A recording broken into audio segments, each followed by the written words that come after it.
প্রায় 30 লক্ষ নতুন ভোটার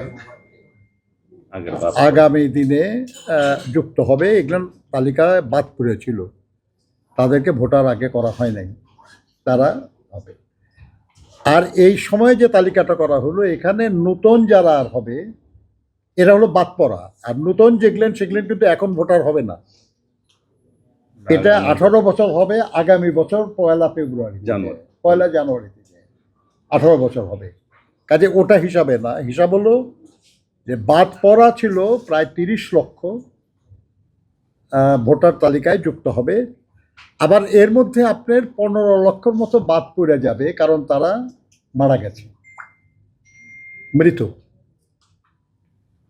তাহলে আলটিমেটলি প্রায় 15 লক্ষের মতো ভোটার বিদ্যমান যে তালিকা ছিল ওই তালিকায় অ্যাড হওয়ার কথা আর কি।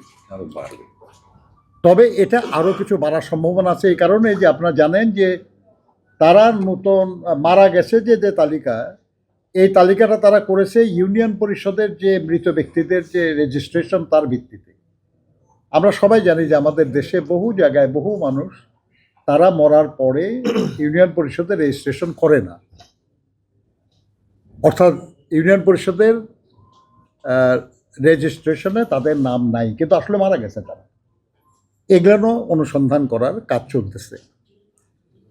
তো এইসব মিলে তারা আমাদের কাছে মনে হয়েছে তাদের কথায় যে আগামী মে মাস জুন মাসের মধ্যে তারা পরিপূর্ণভাবে প্রস্তুত হবেন voter list, updated voter list দিয়ে নির্বাচন অনুষ্ঠানের বিষয়ে।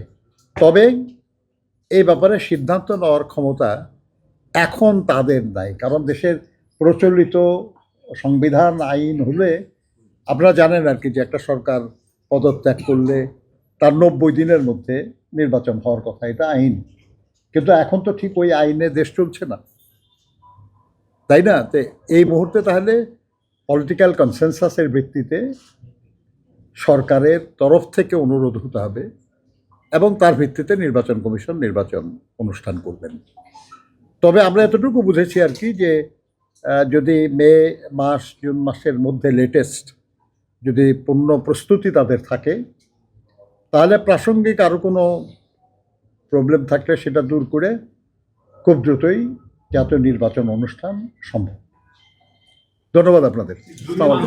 স্যার, আজকে যে কথা বললেন, মানে আপনার কি না না, আমি তো আপনারা বললাম যে এই ঘোষণা তো ওনারা করতে পারেন না, কারণ এখন নর্মাল কনস্টিটিউশনের নর্মাল যে নিয়ম সেই অনুযায়ী নির্বাচন হচ্ছে না। কিন্তু একটা মেসেজ পেয়েছেন কেন? আপনাদেরও তো একটা প্রস্তুতি, আপনারা কোনো প্রস্তাব দিয়েছেন কিনা? না, আমরা এই ব্যাপারে কোনো প্রস্তাব দেওয়ার কিছু না। আমরা বলেছি আমরা তো এটা এনাদের কাছে বলবো না। এটা যেহেতু এই নির্বাচন ঘোষণার দায়িত্ব এখন সরকারের, তারিখ ঘোষণার বা করার, মানে কখন হবে এটা বলা, তারপরে শিডিউল ঘোষণা তো তারাই করবে, নির্বাচন কমিশন করবে। আগামীকাল আপনারা জানেন যে প্রধান উপদেষ্টার সঙ্গে আমাদের একটা আলোচনা আছে, আমরা সেখানে প্রসঙ্গটা নিয়ে আলোচনা করব। ধন্যবাদ। নির্বাচনের কোনো রোডম্যাপ বা আপনারা কবে মধ্যে নির্বাচন চান এটা প্রধান উপদেষ্টাকে বলবো। নির্বাচন কমিশন প্রস্তুতি নিয়ে আপনারা সন্তুষ্ট কিনা এখন পর্যন্ত? আইন অনুযায়ী তাদের যা করার কথা আমরা বুঝতে পারতেছি যে তারা সঠিকভাবে সেটা করছেন। মাঝখানে তারা বলছিলেন যে সংস্কার কমিশনের একটা যে প্রসিডিউর এবং দুইটা মিলে তারা অপেক্ষা করছিলেন যে সংস্কার কমিশন ওইখান থেকে কি হয়, আইন হয়ে আসে বা কি বিধি আসে, সেই অনুযায়ী তারা সেটার জন্য তারা ব্যাপারটা হচ্ছে সংস্কার কমিশন যে সুপারিশ করবে সেই সুপারিশ নিয়ে স্টেক হোল্ডারদের সঙ্গে সরকার আলোচনা করবে, কইরা যে সিদ্ধান্ত হবে সেই সিদ্ধান্তের আলোকে যদি আইনের পরিবর্তন হয় বা বিধানের পরিবর্তন হয়, নির্বাচন কমিশনকে সেটা মানতে হবে। কিন্তু প্রশ্ন যেটা সেটা হলো তো সেটা কিছুই তো হয় নাই এখনো। নির্বাচন কমিশন তাই না, থেকে নির্বাচন কমিশন বলছিল যে সংস্কার কমিশন যে প্রস্তাব করছে সেখানে তাদের ক্ষমতা খর্ব হচ্ছে। এই বিষয়ে আজকে নির্বাচন কমিশন আপনার কিছু বলেছে কিনা? দেখেন, এটা তো তাদের ব্যাপার, এটা তারা বলবে। আমরাও যদি মনে করি যে কোনো সংস্কার কমিশনের কোনো প্রস্তাব সুষ্ঠু নির্বাচনের পথে অন্তরায়, ওটা তো নির্বাচন কমিশন কেন, আমরাও বাধা দেব। কিন্তু এই বিষয়টা তাদের সঙ্গে আলাপের কিছু না, এটা তো কোনো কোলাবোরেশনের ব্যাপার না। এটা তাদের মতামত তারা বলবে, আমাদের মতামত আমরা বলবো। ধন্যবাদ আপনাকে।